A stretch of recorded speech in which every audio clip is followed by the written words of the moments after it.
Yol kainat olmadan, yer gök yaratılmadan, şol kainat olmadan, yer gök yaratılmadan, yazılan ilk kelime hem okunan ilk cümle, yazılan ilk kelime hem okunan ilk cümle.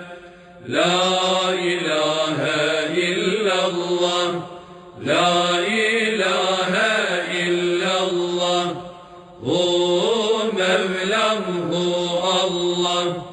Kuşlar dalda öterken, otlar yerde biterken, kuşlar dalda öterken, otlar yerde biterken, buğday evin tutarken, çağırır Allah Allah.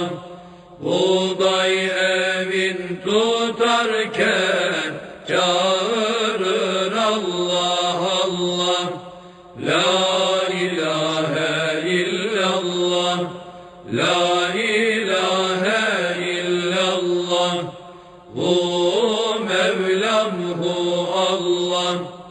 Şol denizler coşarken, dağlar secde ederken, şol denizler coşarken, dağlar secde ederken, rahmet yere düşerken, çağırır Allah Allah.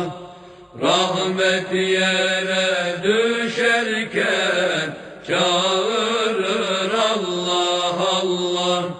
La ilahe illallah, la ilahe